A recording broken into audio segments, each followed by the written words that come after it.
Alright, first card for today is Rising Populace. It is a 3-mana human creature at common. It is a 2/2, and whenever another creature you control dies or another planeswalker you control dies, you put a +1/+1 counter on Rising Populace.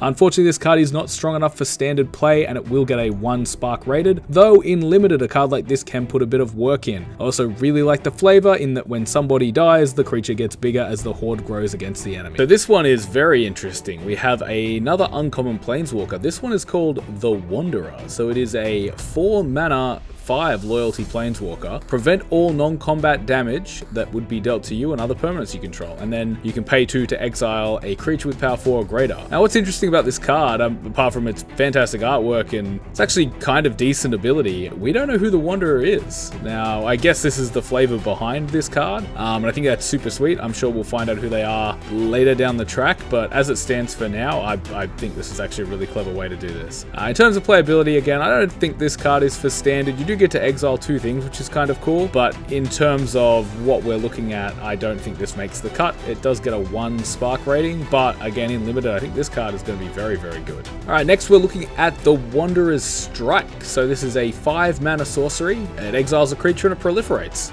Pretty solid draft removal card. Definitely not something that we're looking for in standard, so it does give it a 1 spark rating. On to blue, and we have a fantastic reprint with even greater artwork.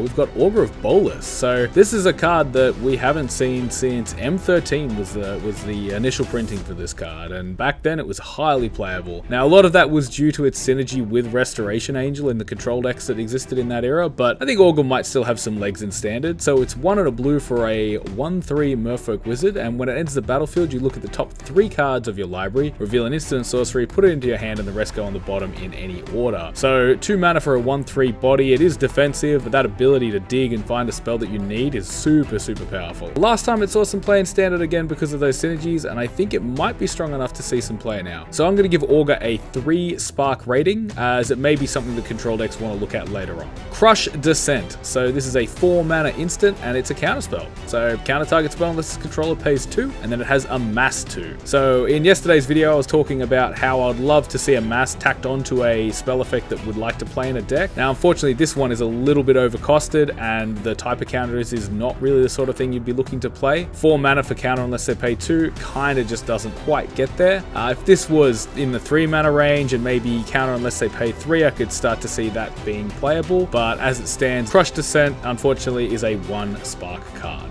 Next up is Erratic Visionary. It is a 2-mana 1/3 and has an ability, pay 1 and a blue to tap, draw a card, and then discard a card. So it's a looter, very similar to cards we've seen before. This one has a 1/3 body, sometimes they're 2/2, sometimes they're 1/1s. Again, this is a card for draft. This is probably not something that we're going to see in standard. It's very rare that cards like this actually make the cut, especially when things like Guild Mages are still in the format, who have abilities similar to this and other things as well. This is a 1 spark card, and it won't see any play. We've got all the draft cards today. Here is Naga Eternal, a 3-mana 3/2 vanilla creature with some flavor text.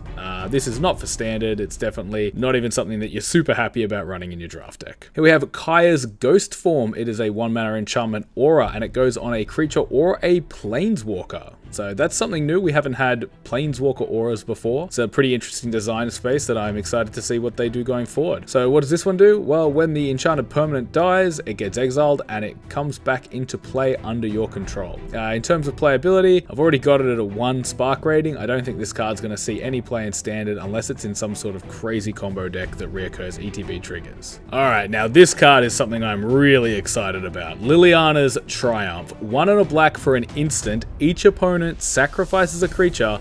If you control a Liliana Planeswalker, each opponent discards a card. Now, I'm just going to go ahead right out of the way and just put the 5 sparks onto this straight away. This card is absolutely incredible. It is highly efficient for the effect. Diabolic Edict is a hell of a card, and this is that and then some. So we've got a 2-mana instant speed removal spell. Sure, it's an Edict effect, but I mean, you can play this pretty early and get the cards you want to. Then with the added upside of being able to make your opponent discard a card if you control a Liliana, I am super keen to see how this is going to get played even in other formats, not just in standard, because I think this has legs in modern too. Imagine the line of playing your Liliana, ticking it down, making them sacrifice a creature. You untap, you tick it up, they discard, you cast the Triumph, they sack another creature, and they discard another card. This card is absolutely fantastic, and it deserves all 5 of those sparks because I think it's going to get a lot of play in Constructed. On to red, and we have the Oncrop Invader. I've taken the liberty of translating this card to make it a little bit easier to digest. So it is a 3-mana 2/2 zombie Minotaur warrior, and as long as it's your turn, it has first strike. You can pay 1 and sacrifice another creature to give it +2/+0 till end of turn. Now this isn't the sort of card that you'd expect to see play in standard, so I am going to give it a 1 spark rating. However, it is worth noting that it does share a similarity to the card Nantuko Husk, which has seen play in the past. Now the Husk is a lot stronger because you don't have to pay any mana to activate the ability, but it is always worth knowing that a card like this is around if there is a combo deck that arises. Burning Prophet is next. It is 1 and a red for a 1/3 human wizard, and whenever you cast a non-creature spell, it gets +1/+0 until end of turn, and you get to scry 1. This card is very similar to Elusive Spellfist, a card from Dragon's Attack here that we had seen before and that had seen standard play before. It was also a 2-mana 1/3, but instead of the scry 1, it couldn't be blocked. So in terms of combat, in terms of getting damage through, unblockable is a lot better than scry 1, but the scry 1 may work in a spell-based deck that's looking to chain together a few spells and get some damage in quick. I'm going to give this one a 2 spark rating because of its resemblance to the Spellfist, but it is by no means as powerful. So this is an interesting card. Honor the God Pharaoh is a 3-mana sorcery. As an additional cost to cast it, you discard a card and then you draw 2 cards and amass 1. Now, this is getting very, very close to what I was talking about in terms of having a card with a good effect that you would be happy to play with amass tacked onto it. Now, 3 mana for a Tormenting Voice effect. I think it might be a little bit too pricey for standard play. I'm still going to go ahead and give it a 1 spark rating though. It's Planeswalker time again, and we have Angrist, Captain of Chaos, a 4-mana uncommon Planeswalker with 5 loyalty. His passive ability, creatures you control have menace, and he has -2 to amass 2. So it's a pretty simple card in terms of what it does. I don't think it's strong enough for standard play, but this looks like a fantastic engine for limited. Having all your creatures gain menace and then being able to spit out a zombie every turn or make a bigger creature every turn seems fantastic. I've already given it a 1 spark rating, and I think that's where it's going to stay. Cruel Celebrant is a 2-mana vampire creature. It's a 1/2, and whenever it or another creature or planeswalker you control dies, your opponent loses a life and you gain a life. So this is a pretty interesting effect. We've seen it before on a few other cards, and it has been powerful in certain decks in the past. If a sacrifice deck does emerge using something like Teysa Karlov as an engine piece and the Priest of Forgotten Gods, this card could do a lot of work. As it stands right now, that deck isn't particularly viable, and I am going to give it a 1 spark rating, but if we are able to make something like that down the track, maybe post-rotation, this card could pick up and see some play. Now, this is a card I'm excited about. Dovan's Veto, white-blue, instant, this spell can't be countered, counter target non-creature spell. This is a 5 spark card. I've already gone ahead and pre-rated it because I think this thing is absolutely sensational. It will see play out of sideboards. It will see play in the main deck, and look at that artwork. That F&M promo is absolutely gorgeous. I can't wait to get my hands on this. And speaking of exciting cards, we have Kiora Behemoth Beckoner. Now it's a 3-mana uncommon planeswalker, hybrid mana cost as well for 7 loyalty. That is absolutely huge. And whenever a creature power 4 or greater enters the battlefield under your control, you draw a card. That has always been a pretty powerful effect, and then her -1 untapped target permanent. Now this has combo written all over it. I am super excited to see where this is going to end up with cards like Vannifar already in the format and already almost being playable. This may even break out in other formats as well. It's just so cheap, the effect is so strong, and it's very hard to remove. I'm going to give this one a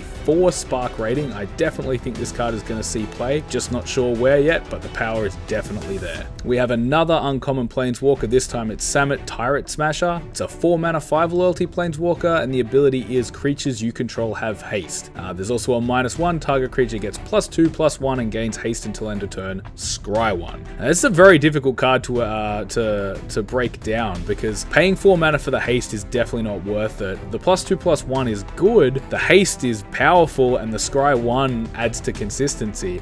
This might be the card that people want to play in their green-red stompy decks. I'm going to give this one a tentative rating of 2. I think people will pick it up and give it a go, but ultimately I don't think it's got what it takes to maintain a place in standard.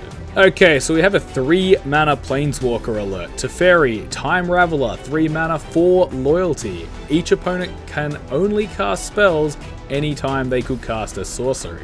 That's really, really strong, and at 3 mana and 4 loyalty. What else do you do, Teferi? Until your next turn, you may cast sorcery spells as though they had flash. Okay, I'm in for that too. And -3, return 1 target artifact, creature, enchantment to its owner's hand, draw a card. Alright, this card is bonkers.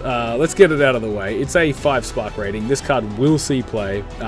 It just provides you so much value for such a little mana cost. It's very hard to remove at 4 loyalty. The tick up at the turn after you cast it can help protect it. I like the idea of casting a lava coil at instant speed, I'll tell you what. Being able to tick down and bounce something while still staying around, and the ability to lock down your opponent's spellcasting. I think this package altogether gives us a card that's definitely going to get a place in Standard. Now, here's a card with some super sweet artwork and some really interesting application. Khan's Bastion. So it's a rare land, it taps for a colorless, and you can pay 4 and tap it to proliferate. So very hard card to evaluate. How good is proliferate? Well, we don't really know yet. I'm not going to give this card a rating because, again, we kind of have to see what sort of decks arise where you would want to play a card like this. Obviously, it's great with Planeswalkers. It's great in the Simic colors where you're adapting and adding counters to things. But until we see a deck that can really abuse this, I don't really want to give this one a rating. I think it's a powerful card. I just don't know where it goes yet. We got another Planeswalker. It is Kaya, Bane of the Dead. She is a 6 mana, 7 loyalty, uncommon Planeswalker. Your opponents and permanents your opponents control with Hexproof can be the target of spells and abilities as though they didn't have Hexproof. And 3, tick down, exile target creature. So this is a really, really sweet card. It comes into play, and then you just exile whatever you like. Say hello to Carnage Tyrant for me on the way out with you, Kaya. I think this card's pretty good. You do get to kill 2 things if you can protect it, so I don't see it being a main deckable card, but definitely a sideboard option against cards like Carnage Tyrant, especially if something else with Hexproof appears in the set. I'm going to go ahead and give it a 2 spark rating. I think under the right circumstances, this will be a good sideboard card, though it may not see any play if it doesn't have targets like Carnage Tyrant to eat. Now we have an instant 2 mana Gideons Triumph. Target opponent sacrifices a creature that attacked or blocked this turn. If you control a Gideon Planeswalker, they sacrifice 2 instead. This is a pretty powerful removal spell. Making people sacrifice attacking creatures has been playable before in formats, and the ability to make them sacrifice 2 controlling a Gideon can be very, very powerful. I'll be shocked if this didn't see a little bit of play in Standard as a removal piece in a white controlling deck, especially if the Gideon is playable in that deck. Then this card will go up quite a lot. I'm going to give it a 2 spark rating. I think it is on the playable level. We just sort of have to wait and see what Gideon looks like in this set and kind of go from there. So we've got Angrist Anger. So black-red for a sorcery, choose 1. Target player sacrifices an artifact. Target player sacrifices a creature. Target player sacrifices a planeswalker. This seems like a pretty good sideboard card to bring in to get that one special artifact that you don't want them to have. People tend not to play a lot of artifacts, so I think looking at this more of an artifact removal card that has the upside of being able to be cast to kill a creature or a planeswalker if you don't need it for that purpose. I think this card's definitely one to consider in the sideboard, and I think it probably will see some play in Standard. I'm going to give it a 3 spark rating. Versatility mainly is what gave it that rating. I just think it's a fantastic way to, deal with that permanent you don't want, but if the card is dead, you can fire it off for one of the other modes and still get some value. Only a few cards to go today. These are the ones that were actually spoiled while I was making the video. So we have Davril, Rogue Shadow Mage. It is a 3 mana 3 loyalty planeswalker at uncommon. At the beginning of each opponent's upkeep, if they have 1 or fewer cards in hand, Davril deals 2 damage to them, and then 1 loyalty tick down, target player discards a card. So it's kind of interesting. Now, it's not a targeted discard in the sense that you get to pick the card, but it definitely does empty your opponent's hand over the course of a few turns. But it also has the win condition, so to speak, tied to the card itself. So it's really interesting. It reminds me a lot of the Rack, which is a card that sees play in Modern. And I really like the fact that you get the discard effect as well as the win condition tied together in one card. One of the biggest problems with the Rack is that it doesn't really do anything else apart from win you the game. So if you have a slow starter, you're unable to affect your opponent's hand quickly, the Rack is kind of a dead draw and really doesn't do anything. Davril's really interesting because he has both of the effects tied to him. You can get it to the last point and just leave him in play if your opponent's hand is empty, but if their hand is still quite full, you can keep ticking him down and then maybe play another one later on in the game. In terms of Standard, it looks more like a sideboard card for a grindy matchup to gain some sort of card advantage where your opponent is constantly discarding cards to an effect that's kind of hard to deal with. So for that, I'm going to give it a 3 spark rating. I think it may see some play out of sideboards. but in older formats, I think this card may actually be quite good. Davriel's Shadowfuge, 4-mana sorcery, target player discards 2 cards and loses 2 life. This card is awful. Too expensive for standard, it's probably too expensive for draft, the effect is quite weak. It's a sort of card that I would definitely consider playing in my sealed deck because those games go a lot longer and just raw card advantage like this can be good, making your opponent discard 2 things late in the game when that's all they've got can be quite powerful. Outside of that, don't touch this. It has a 1 spark rating. Kiora's Dambreaker. It is a 6-mana, 5/6 Leviathan. When it enters the battlefield, proliferate. This is a draft card. It is not for constructed play, and it gets a 1 spark rating. Teferi's Time Twist is next, and no, it is not a terrible dance move from the 70s. It is in fact a 2-mana instant. Exile target permanent you control. Return that card to the battlefield under its owner's control at the beginning of the next end step. If it's a creature, it enters with an additional +1/+1 counter. So it's an interesting effect. These sort of blink effects can be used to rebuy enters the battlefield triggers. Not the sort of thing that we'd be looking at in standard, though it is worth mentioning that this could see play in the mono blue tempo deck. Being able to protect one of your cards from a removal spell and then have it re-enter with a counter might be quite good for that deck. It also allows them to blink their Curious Obsession if that gets targeted by something like a Kaya, and then they get to get that card back at the end of turn as well. Interesting card. I'm going to give it a 2 spark rating because I could see it being played in the mono blue deck as another protection spell. Teo's Light Shield is a 3-mana 0/3 wall. When it enters the battlefield, put a +1/+1 counter on a creature you control. This is a 1 spark card for a limited proliferate deck. We have Teo the Shield Mage, 3-mana, 5 loyalty uncommon planeswalker. You have hexproof, -2, create a 0/3 white wall creature token with defender. This is a very defensive card with some very good abilities. I don't know if there's a spot for it in standard at the moment, but if there was, it would definitely be out of a sideboard against the mono red deck. The 0/3s will block all day long, and giving yourself hexproof against that deck is absolutely huge. I'm going to give this a 3 spark rating. I think this card is quite powerful. I think it will probably be a sideboard card if it sees play, but it will make that mono red matchup a lot easier for you. Vivian, Champion of the Wilds, 3-mana, 4 loyalty planeswalker at rare, so that means 2 abilities and 1 passive. You may cast creature spells as though they have flash, +1 until your next turn. Up to 1 target creature gains vigilance and reach. -2, look at the top 3 cards of your library, exile 1 face down and put the rest on the bottom of your library in any order. You may look at that card and you may cast it if it is a creature. So there's a lot going on a very cheap card. 3 mana for 4 loyalty, again, very difficult to remove through combat. Being able to cast creature spells with flash in the sort of decks that want this card would be very good, and the ability to essentially draw a card from the top 3 cards of your deck and be able to play that card with flash. I like that she gives a creature vigilance and reach until the next turn. It allows you to get in for damage with the creature you played on too, but leave it up to protect Vivian as well. This card does a lot of little things that I think they all add up to quite a powerful package. I'm going to give it a 4 spark rating. I think this card will see some play in standard, and I think in the decks that it goes into, whether it's a mono green style deck or a green red deck, this card's going to put a lot of work in. Vivian's Ark Bow, 1 and a green for a legendary artifact. X, tap, discard a card, look at the top X cards of your library. You may put a creature with converter mana cost X or less from among them onto the battlefield, and the rest go on the bottom in any order. It's a powerful effect for sure, but I don't know how powerful it's going to be in standard. You really want a big payoff card in a ramp deck, and I don't know if Carnage Tyrant's really going to cut it. It does sort of draw you into the card, but when you pay X and you get a creature that costs less than X, you are kind of overpaying for the effect, and at that point it no longer is powerful. You're also paying 2 mana for the bow the turn you play it, so and if you do want to activate it the turn you put it into play, there's an additional 2 mana on top of that. We have seen cards like this in the past, such as Genesis Hydra put work in standard, but Genesis Hydra always put a big creature into play as well as finding something else. So the X sort of went into the Hydra, then you got something else on top of that, so you're getting essentially a 2-for-1 when you cast it. The Ark Bow is never really a 2-for-1 because you always have to discard a card to activate the effect. I really don't think this card's going to make much impact, so I'm going to go ahead and give Vivian's Ark Bow a 1 spark rating.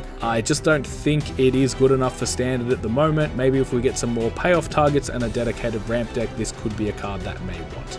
So Vivian's got a bow and she also has a Grizzly. It's a Bear Spirit, 3 mana for a 2/3 creature, and you can pay 4 mana to look at the top card of your library. If it's a creature or planeswalker, you can put it into your hand. If not, it goes on the bottom of your deck. Now, this isn't an effect that you really want for standard, it's just far too expensive for what you actually get out of it. In limited, however, this is a fantastic mana sink for late game. The 3 mana 2/3 body is fine, but that ability to be able to make sure that you draw cards and not lands is actually pretty good. I'm going to give it a 1 spark rating for standard. Stay away from this there, but in limited it's actually quite powerful. Giant Growth is back, and this time it has a huge doggo on the card. So it is 1 mana for an instant. Target creature gets +3/+3 till end of turn. A classic combat trick in limited, and a very, very powerful one because of how cheap it is. Your creature pretty much will always win combat, and this is always a card I love to have in my deck. In terms of standard played though, it does get a 1 spark rating. Cards like this just don't impact the game enough and rarely see play.